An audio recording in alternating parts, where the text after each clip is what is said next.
بسم اللہ الرحمن الرحیم۔ السلام علیکم۔ میری بیٹی دن بدن کمزور ہوتی جا رہی تھی کیونکہ اس کی ہڈی ٹوٹ گئی تھی، مگر وہ اپنا علاج نہ کرواتی تھی کہ کہیں کوئی مرد مجھے ہاتھ نہ لگاتے، کیونکہ ہمارے گاؤں میں عورتوں کا علاج بھی مرد ہی کیا کرتے تھے، اور میری بیٹی بہت نیک اور پرہیزگار تھی۔ یوں ایک دن اس کے درد نے شدت اختیار کی تو اچانک ایک شخص نے میری بیٹی کو دیکھتے حامی بھری کہ وہ اس کو بغیر ہاتھ لگائے ہی ہڈی جوڑ دے گا، مگر اس کے لیے ایک شرط ہے، جسے سنتے ہی میرے پاؤں تلے سے زمین نکل گئی، کیونکہ وہ دن رات میرا نام آصفہ ہے اور ہمارا گھرانہ بہت ہی دیندار گھرانہ مانا جاتا ہے۔ میرا شوہر عالم دین ہے اور بڑی بڑی محفلوں میں جا کر لوگوں کو دین کی دعوت دیتا ہے۔ لندن بھی جایا کرتے تھے۔ ہمارے گھر میں پیسے کی بہت زیادہ ریل پیل بھی تھی، لیکن اس کے باوجود بھی ہمارے گھرانے میں کوئی بھی بری عادت نہیں پائی گئی۔ ہر کوئی 5 وقت کا نمازی تھا، اور یہاں تک کہ میری بڑی بیٹی حافظہ پردردار تھی۔ ہماری زندگی بہت سکون سے گزر رہی تھی، لیکن پھر ہماری زندگیوں میں کچھ ایسا ہوا، ہماری زندگی میں سب کچھ بدل گیا۔ میری اور میرے شوہر کی شادی اپنی پسند کے ساتھ ساتھ گھر والوں کی بھی پسند کے مطابق ہوئی تھی، لیکن 2 بیٹے اور 1 بیٹی کے باوجود بھی میرے شوہر پر کسی اور عورت کے عشق کا بھوت سوار ہو گیا تھا، اور مولوی تو دوسری شادی کو اپنا شرعی حق بھی سمجھا کرتے ہیں۔ میں نے لاکھ ناراضگی دکھائی، بچوں کا واسطہ دیا، مگر ان کو کوئی فرق نہیں پڑا۔ میں نے لاکھ ناراضگی دکھائی، بچوں کا واسطہ دیا، مگر ان کے سر پر تو جیسے کسی نے جادو کر دیا۔ میری ایک بھی فریاد سنے بغیر انہوں نے دوسری شادی کر لی اور میری سوتن کو بیاہ کر ہمارے گھر لے آئے۔ پہلے تو وہ ہمارے ساتھ ٹھیک رہا کرتی تھی، لیکن پھر آہستہ آہستہ اس نے گھر میں جھگڑنا شروع کر دیا اور سارا الزام میرے بچے اور مجھ پر ڈال دیا کرتی۔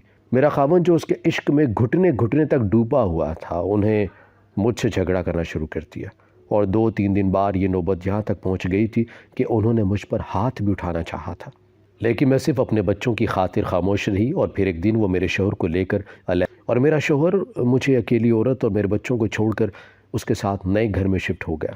میرے لیے یہ صدمہ برداشت کرنا بہت زیادہ مشکل ہو گیا تھا، کیونکہ میں اکیلی برباد نہیں ہوئی تھی، میرے ساتھ میرے بچے بھی بے سہارا ہو گئے تھے۔ میرے اور میرے شوہر کی پسند کی شادی تھی، لیکن چند سالوں میں ہی ان کی پسند بدل گئی تھی۔ ان کا یہ دھوکہ دیکھ کر ہی میرا محبت سے دل اٹھ گیا تھا، اور میں نے اپنے بچوں کو سختی سے منع کر دیا تھا کہ وہ بھی کسی سے محبت کرنے کی غلطی نہ کریں، لیکن میری بیٹی نے محبت کرنے کی غلطی کر ڈالی تھی۔ وہ ایک ایسے لڑکے کو پسند کرنے لگی تھی جو اس کے ساتھ ہی پڑھتا تھا۔ اس نے مجھ سے کہا کہ میں ایک بار اس لڑکے سے مل لوں، لیکن میں نے اپنی زندگی میں جو دھوکہ اٹھایا تھا، اس کے بعد میں اپنے بچوں کو محبت کی شادی کرتے ہوئے نہیں دیکھ سکتی تھی، اس لیے میں نے اس لڑکے کو دیکھے بغیر ہی انکار کر دیا۔ میرا انکار سن کر میری بیٹی خاموش ہو گئی، کیونکہ وہ میری بہت زیادہ فرما بردار بچی تھی، لیکن اسے ایک چپ لگ گئی تھی۔ وہ پہلے کی طرح بولتی نہیں تھی، ابھی نہیں کھاتی تھی، اور بس خاموش رہا کرتی تھی، اپنے کمرے میں زیادہ وقت گزارتی۔ میں سمجھ رہی تھی کہ وہ یہ سب اپنی ناراضگی جتانے کے لیے کر رہی ہے، مگر میں نے اس کے رویے کو ذرا سا بھی سنجیدہ نہیں لیا، کیونکہ میں جانتی تھی آج اگر میں تھوڑی سی سختی کا مظاہرہ کر لوں گی تو کل اس کا مستقبل روشن ہوگا، ورنہ وہ بھی میری طرح خون کے آنسو روئے گی۔ دن یوں ہی گزرتے رہے، لیکن میری بیٹی کی ناراضگی بڑھتی ہی جا رہی تھی، اور اب مجھے اس پر غصہ بھی آنے لگا تھا۔ لیکن پھر کچھ دنوں میں ایسا کچھ ہوا کہ میرے پیروں تلے سے زمین نکل گئی۔ میرا بیٹا بھی ایک ایسی لڑکی کو بیاہ کر لے آیا جس سے وہ محبت کرتا تھا۔ مجھے اس کے اس عمل سے شاید زندگی میں پہلی بار اس قدر دکھ ہوا کہ مجھے ہارٹ اٹیک آ گیا۔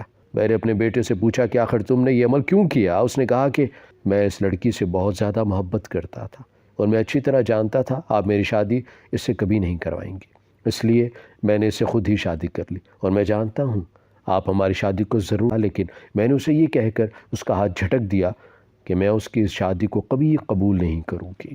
وہ ابھی اور اسی وقت اس لڑکی کو طلاق دے دے اور اس گھر سے نکل جائے، ورنہ خود اس لڑکی کو لے کر اس گھر سے نکل جائے۔ اس لڑکی کے لیے میرے گھر میں کوئی جگہ نہیں ہے۔ اور پھر میرا بیٹا اس لڑکی کو لے کر گھر سے چلا گیا۔ میں تو یہ سب کے سامنے ظاہر کر رہی تھی کہ مجھے ذرا سا بھی فرق نہیں پڑتا، لیکن واقعاً میں ایک اولاد کے جانے کا مجھے بہت دکھ تھا اور بہت فرق پڑا تھا۔ اتنا فرق تو شاید مجھے اپنے شوہر کے چھوڑے جانے کے بعد بھی نہیں ہوا تھا۔ اب میں نے سوچ لیا تھا میں اپنی بیٹی کی شادی جلد از جلد کروا دوں گی، کیونکہ مجھے یہ خطرہ لاحق ہو گیا تھا کہ میری بیٹی بھی میری غیر موجودگی میں شادی نہ کر لے، یا پھر اس کے ساتھ بھاگ نہ جائے، کیونکہ آج کل جگہ جگہ یہ باتیں سننے کو مل رہی تھی کہ اگر ماں باپ راضی نہ ہوں تو بچے بھاگ کر شادی کر لیتے ہیں، اور میرے گھر میں تو میرا بیٹا ایسا عمل کر بھی چکا تھا۔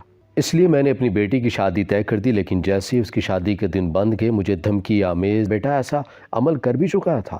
اس لیے میں نے اپنی بیٹی کی شادی طے کر دی، لیکن جیسے ہی اس کی شادی کے دن بند گئے مجھے دھمکی آمیز فون آنا شروع ہو گئے۔ میں نہیں جانتی تھی وہ کون تھا اور کیوں مجھے اپنی بیٹی کی شادی کرنے سے روک رہا تھا، لیکن میں نے اس بات کا ذرا بھی پرواہ نہیں کی اور اپنی بیٹی کی شادی فکس کر دی۔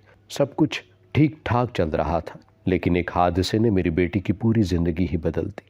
شادی سے 3 دن پہلے وہ سیڑھیوں سے بری طرح نیچے جا گری اور اس حادثے میں اس کی ٹانگ ٹوٹ گئی، معذور ہو گئی تھی وہ۔ لڑکے والوں نے اسے بدشگن کہا اور رشتہ توڑ دیا اور رشتہ داروں نے طرح طرح کی باتیں بنانا شروع کر دی۔ میری بیٹی کو منحوس کہا، پتہ نہیں کیا کیا کہا۔ میں اپنی بیٹی کو لے کر بہت سارے ڈاکٹرز کے پاس گئی، لیکن کہیں سے بھی کوئی فائدہ نہیں ہو رہا تھا۔ ڈاکٹرز کا ماننا تھا کہ اس کی ٹانگ نکل گئی ہے اور اسے جوڑنے کے لیے کوئی تدبیر کرنا ہوگی، لیکن میری بیٹی نے کہا کہ وہ کسی نامحرم کو اپنے وجود پر ہاتھ بھی نہیں لگانے دے گی۔ وہ دن بدن کمزور ہوتی جا رہی تھی۔ میں نے ڈاکٹر تو اللہ کا دوسرا روپ ہوتے ہیں، اللہ تعالیٰ نے ہی ڈاکٹرز کو ہماری مدد کے لیے بنایا ہے۔ تم اگر ڈاکٹرز سے ہاتھ لگوا کر اپنی ٹانگ نہیں جڑواؤ گی تو پھر وہ کبھی ٹھیک بھی نہیں ہوگی۔ میں نے بہت مرتبہ اسے طرح طرح کے طریقوں سے سمجھایا، لیکن میرے سمجھائے کا اس پر کوئی اثر نہیں ہوا اور اس کی یہ حالت دن بدن بگڑتی جا رہی تھی۔ لیکن اس کی ضد اپنی جگہ قائم تھی کہ وہ کسی نامحرم کو اپنے وجود پر ہاتھ نہیں لگانے دے گی۔ میں اب اس کی حالت دیکھ کر دن بدن پریشان ہوتی جا رہی تھی۔ سمجھ نہیں آ رہا تھا کہ آخر ایسی کون سی لیڈی ڈاکٹر کے پاس لے کر جاؤں جو اس کی یہ حالت ٹھیک کر سکے، کیونکہ ہمارے گاؤں میں تو مرد ہی علاج کیا کرتے تھے اور میری بیٹی بہت نیک اور پرہیزگار تھی۔ یوں ایک دن اس کے درد نے شدت اختیار کی تو مجھے میرے گاؤں کی ایک عورت نے کہا کہ ہمارے گاؤں میں ایک نئے حکیم آئے ہیں، اگر جا کر تم انہیں اپنی بیٹی دکھا سکو تو یقیناً وہ تمہاری کوئی مدد کر دیں گے۔ میں اس کی بات سن کر دوڑی اس حکیم کے پاس گئی اور اپنی بیٹی کی حالت اس کے سامنے بیان کر دی۔ میری ساری بات سن کر اس شخص نے میری بیٹی کو دیکھنے کے لیے حامی بھر لی۔ میں اس کی یہ بات سننے کے بعد حیران ہونے کے ساتھ ساتھ خوش بھی ہوئی، مگر اس کے لیے اس کی ایک شرط بھی تھی، جسے سنتے ہی میرے پاؤں تلے سے زمین نکل گئی، کیونکہ وہ دن رات میری بیٹی کو اپنے گھر رکھنے کی بات کر رہے تھے۔ میں اس کی بات سن کر حیران رہ گئی اور مجھے ان کی یہ بات بھی زیادہ عجیب لگی تھی۔ بھلا علاج کے لیے میری بیٹی کو اپنے گھر میں رکھنے کی کیا ضرورت ہے؟ میں نے کہا کہ میں ایسا نہیں کروں گی۔ اگر آپ چاہتے ہیں کہ آپ دن رات اپنی نگرانی میں میری بیٹی کا علاج کروائیں تو آپ خود ہمارے گھر آ جائیں، میں آپ کے دن رات رہنے، کھانے پینے اور تمام ادویات کا خرچہ خود اٹھاؤں گی۔ میری بات سن کر انہوں نے نام میں سر ہلا دیا اور بولنے لگے کہ نہیں، ایسا نہیں ہو سکتا، جو علاج ہمارے گھر میں ہوگا وہ تمہارے گھر میں ممکن ہی نہیں۔ تو میں نے ان سے کہا کہ میں اپنی اکلوتی بیٹی کو آپ کے گھر اکیلا نہیں چھوڑ سکتی۔ تو انہوں نے کہا کہ پھر آپ بھی اپنی بیٹی کے ساتھ ہمارے گھر آ کر رہنے لگ جائیں۔ حیرانگی کے طور پر میری بیٹی یہ مشورہ مان گئی۔ مجھے حیرت ہوئی کہ وہ کسی کو ہاتھ بھی نہیں لگانے دے رہی تھی تو کسی کے گھر جانے کے لیے آخر کیسے مان گئی؟ میں نے اپنی حیرت کا اظہار اس سے بھی کیا۔ میں اس لیے مان گئی ہوں کیونکہ اس نے ایسا بولا ہے کہ وہ مجھے بنا ہاتھ لگائے میرا علاج کر دے گا، جو کہ میں چاہتی ہوں۔ اس کی بات سے میں متفق ہو گئی اور آخرکار میں اپنی بیٹی کو لے کر اس حکیم کے گھر میں شفٹ ہو گئی۔ میرا ایک بیٹا گھر میں اکیلا ہوتا تھا۔ میں نے اسے بھی ساری صورتحال کے بارے میں بتایا تو اس نے کہا کہ ماں کوئی بات نہیں، آپ جتنے دن چاہیں ان کے گھر رہ سکتی ہیں، میں بھی یہی چاہتا ہوں کہ میری بہن علاج کروا کر پہلے کی طرح ٹھیک ہو جائے۔ جب ہم اس حکیم کے گھر جا رہے تھے تو مجھے ایسا لگا کہ کوئی ہے جو ہمارا پیچھا کر رہا ہو، لیکن بہت زیادہ غور کرنے پر بھی مجھے کوئی ایسا نظر نہیں آیا، کیونکہ ہمارے پیچھے تو بہت ساری سواریاں آ رہی تھیں۔ آخرکار ہم حکیم کے گھر پہنچ ہی گئے۔ اگلے دن سے اس نے میری بیٹی کا علاج کرنا شروع کر دیا۔ حکیم نے دوپہر کے وقت مجھے دوائیاں لانے کے لیے بولا تو میں بازار دوائیاں لینے چلی گئی۔ مجھے اب بھی ایسا لگنے لگا تھا جیسے کوئی میرا پیچھا کر رہا ہو۔ پہلے تو مجھے یہ اپنا وہم لگا، لیکن مسلسل اسی طرح کی فیلنگ آنا کوئی وہم نہیں ہو سکتا۔ میں گھر آئی تو حکیم صاحب بہت پریشان گھوم رہے تھے۔ میں نے ان سے کہ بیٹی کی حالت بہت زیادہ بگڑ گئی ہے، اس کی ٹانگ ٹوٹ گئی ہے، اگر جلد ہی جوڑی نہ گئی تو جہاں ہے وہیں جم جائے گی اور پھر شاید آپ کی بیٹی کبھی بھی چل نہ سکے، اور دوسری طرف آپ کی بیٹی خود کو ہاتھ بھی لگانے نہیں دے رہی۔ ان کی اس بات نے میرا دل دہلا کر رکھ دیا۔ میں نے ان سے کہا کہ آپ نے تو بولا تھا کہ آپ اسے بنا ہاتھ لگائے ہی ٹھیک کر دیں گے۔ تو انہوں نے کہا کہ ہاں میں نے بولا تھا، لیکن مجھے نہیں معلوم تھا کہ آپ کی بیٹی کی حالت اس قدر بگڑ گئی ہے۔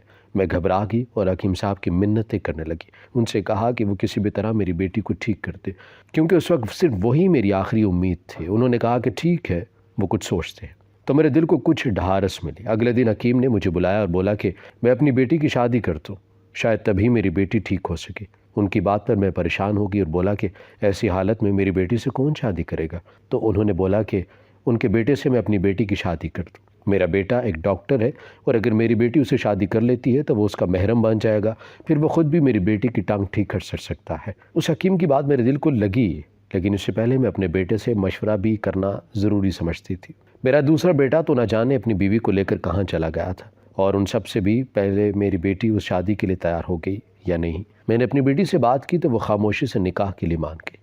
میرے دوسرے بیٹے نے بھی میری بات کا مان رکھا اور شادی ہو گئی، مگر شادی کے دن جو مسکراہٹ میں نے اپنی بیٹی کے چہرے پر دیکھی تھی اس کو دیکھ کر مجھے حیرت ہوئی، مگر مجھے لگا شاید وہ پچھلی شادی ٹوٹنے کے بعد پھر سے شادی ہونے پر خوش ہے۔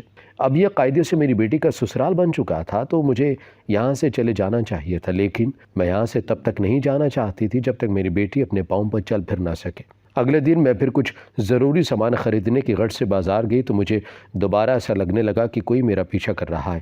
آج تو میں نے ٹھان لی تھی کہ وہ جو کوئی بھی ہے اس کے بارے میں پتہ لگا کر ہی رہوں گی، اس لیے میں ایک سنسان گلی میں چلی گئی اور وہ انسان بھی دبے پاؤں میرے پیچھے آنے لگا۔ جیسے ہی مجھے لگا کہ اگر میں نے مڑ کر دیکھا تو اب وہ انسان بھاگ نہیں پائے گا، اپنی آنکھوں پر یقین نہ آیا کہ میں اپنے سامنے اس انسان کو دیکھ رہی ہوں۔ وہ کوئی اور نہیں بلکہ میرا شوہر تھا، مگر اس کا جو حال ہو گیا تھا اسے دیکھ کر مجھے حیرت ہوئی۔ یہ تو میرے شوہر کا حلیہ نہیں تھا، وہ تو آن شان سے رہنے والا تھا۔ یہ اس وقت جو میرے سامنے کھڑا تھا یہ تو شاید کوئی لٹا پٹا آدمی تھا جس کے پاس شاید کھانے کے لیے بھی کچھ نہیں تھا۔ میں نے آگے بڑھ کر حیرت سے ان کی طرف دیکھا۔ یہ آپ کو کیا ہو گیا؟ میرا فکر مند لہجہ دیکھ کر وہ رو پڑے اور مجھ سے معافی مانگنے لگے۔ میں نے کہا کہ آپ کس بات کی معافی مانگ رہے ہیں؟ تو وہ بولنے لگے کہ مجھے میرے تمام گناہوں کی معافی چاہیے۔ میں ایک دوسری عورت کی محبت میں پاگل ہو گیا تھا، حالانکہ وہ تو ایک بہت ہی مکار عورت نکلی۔ میرے پاس جتنی بھی جمع پونجی موجود تھی آہستہ آہستہ وہ ساری مجھ سے چھین کر لے گئی۔ میں تو شاید مر ہی جاتا اگر مجھے ہمارا بیٹا آ کر نہ سنبھالتا۔ ان کی باتوں نے مجھے حیرت میں مبتلا کر دیا۔ میں نے ان سے پوچھا کہ کس بیٹے کی بات کر رہے ہیں؟ تو انہوں نے کہا کہ وہ اپنے بڑے بیٹے کی بات کر رہی ہے، جو کہ اب انہوں نے گہرا سانس لیا۔ اب مجھے سمجھ آ رہا تھا کہ میرا بیٹا شادی کرنے کے بعد اپنے باپ کے ساتھ جا کر رہ رہا ہے۔ میں نے کہا کہ مجھے اپنے بیٹے کو دیکھنا ہے، تو وہ مجھے ایک کچے گھر میں لے گئے۔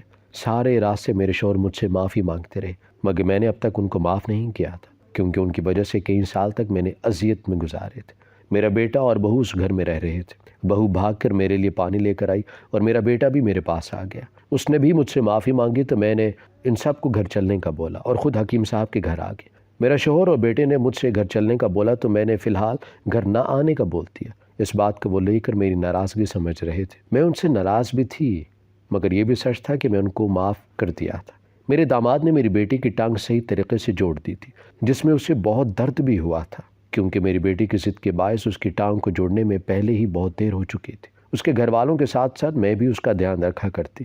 ایک دن میں اپنی بیٹی کے کمرے میں جانے لگی تو اندر سے آتی آوازوں نے مجھے حیران کر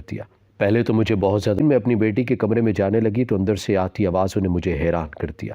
پہلے تو مجھے بہت زیادہ غصہ آیا، مگر پھر خاموشی سے اندر چلے گی۔ مجھے دیکھ کر وہ دونوں حیران رہ گئے۔ میں نے ان سے کہا کہ کیا تم مجھے دھمکی بھرے خط بھیجا کرتے تھے؟ میری بات پر میرے داماد کا رنگ سفید پڑ گیا۔ شاید وہ سوچ بھی نہیں سکتا تھا کہ میں اس کا یہ راز جان جاؤں گی۔ وہ گردن ادھر ادھر گھما کے شاید کوئی بہانہ تلاش کرنے کی کوشش کر رہا تھا۔ میں نے کہا کہ جھوٹ بولنے کی ضرورت نہیں ہے، میں پہلے ہی سارا سچ جان چکی ہوں۔ تو اس نے کہا کہ ہاں، میں ہی آپ کو دھمکی بھرے خط بھیجا کرتا تھا اور فون بھی کیا کرتا تھا تاکہ آپ اپنی بیٹی کی شادی نہ کریں، لیکن آپ پر تو کوئی اثر ہی نہیں ہوا۔ آپ اپنی بیٹی کے لیے ذرا سا دل نرم کر لیتی تو کیا تم نے بھی اپنی ٹانگ جان بوجھ کر توڑی تھی؟ میں اپنی بیٹی کی جانب متوجہ ہوئی۔ مجھے اس دھمکی دینے والی بات ذرا سے بھی پسند نہیں آئی تھی۔ نہیں ماں، میں نے تو آپ کے ہر فیصلے کو دل سے قبول کر لیا تھا، لیکن میری ٹانگ تو قدرتی طور پر ہی ٹوٹ گئی تھی، اور آپ نے مجھے آج تک ہمیشہ علم اور ادب کے سائے میں پالا تھا، تو میں کیسے غیر محرم سے ہاتھ لگوا لیتی؟ میری بیٹی رونے لگی تو میرا دل بھی نرم ہو گیا۔ میرا داماد آگے آیا، ہمیں معاف کر دینا ماں، مگر میں مجبور ہو گیا تھا۔ جب مجھے پتہ چلا کہ اس کی ٹانگ ٹوٹ گئی ہے اور شادی بھی ٹوٹ گئی ہے تو میں اپنی فیملی کو لے کر آپ کے گاؤں آ گیا اور محلے کے بچے کے ہاتھوں آپ کی بیٹی کو پیغام بھجوا دیا کہ اب وہ ہمارے گھر آ جائے۔ میں نے سوچ لیا تھا کہ اب میں اسے شادی کر کے رہوں گا۔ ماں پلیز مجھ سے بھی بھائی کی طرح ناراض مت ہونا۔ میری بیٹی کی التجا پر میں مسکراتی میں نے کہا کہ میں تم دونوں کی شادی سے بہت خوش ہوں، اور تمہارے بھائی اور بابا بھی واپس آ گئے ہیں۔ ٹھیک ہو کر جلدی گھر آ جانا۔ میں سمجھ گئی تھی کہ جیسا آپ کے ساتھ ہوا ہو، ضروری نہیں ویسا سب کے ساتھ ہو۔ میرے شوہر کا لوٹ کر آنا اس بات کا ثبوت تھا کہ محبت ہمیشہ زندہ رہتی ہے۔ ہمیشہ ہماری ویڈیو اگر آپ کو پسند آئی ہے تو ضرور لائک کیجیے، اپنی رائے دینا چاہیں تو کمنٹس کیجیے، اچھی لگے تو شیئر کیجیے۔ اس کے ساتھ ساتھ اگر آپ نے ہمارا چینل سبسکرائب نہیں کیا تو ضرور کیجیے اور بیل آئیکن پر لازمی کلک کیجیے تاکہ ہماری ہر آنے والی ویڈیو آپ تک بر وقت پہنچ سکے۔